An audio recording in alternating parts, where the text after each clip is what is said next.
جناب حضرت ابراہیم خلیل اللہ علیہ الصلاۃ والسلام سرکار کو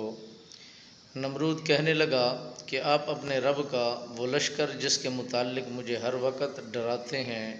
اور مجھے ان کا ڈر سناتے ہیں،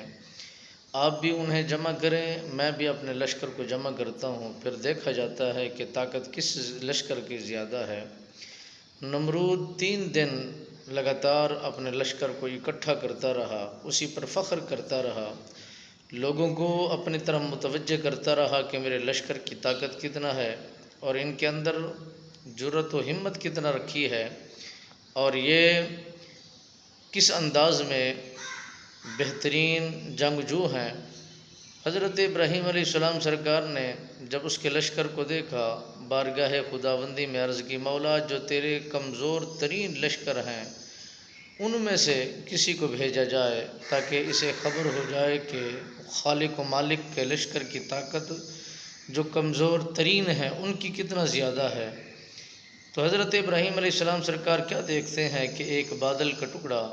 قریب آ رہا تھا، آپ کی طرف رواں دواں تھا۔ آپ نے فرمایا، نمرود بس تیاری کر لے، تیری لیے خدا کی طرف سے یہ لشکر آ چکا ہے، اسی بادل کے اندر لشکر موجود ہے۔ جب نمرود نے یہ بات سنی اور کہنے لگا کہ اس بادل کے اندر لشکر کیسے ہو سکتا ہے، یہ تو چھوٹا سا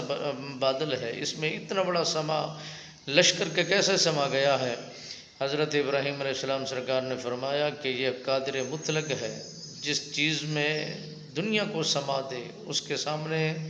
کوئی مشکل نہیں ہے۔ بس اسی سے مچھروں کا ایک بہت بڑا لشکر زمین کی طرف آیا، جو جنگجو تھے، بہادر تھے، لڑاکے تھے اور بہترین اس کے پہلوان تھے۔ جس پر وہ مچھر بیٹھتا گیا اس کے گوشت کو اور اس کے خون کو چوستا گیا، ہڈیوں کو باقی رکھ دیا گیا، اور فرمائے یہ تو اللہ کے وہ کمزور لشکر ہیں اور ان میں اتنا طاقت ہے جو تیرے بہترین اور جن پر تو فخر کیا کرتا تھا،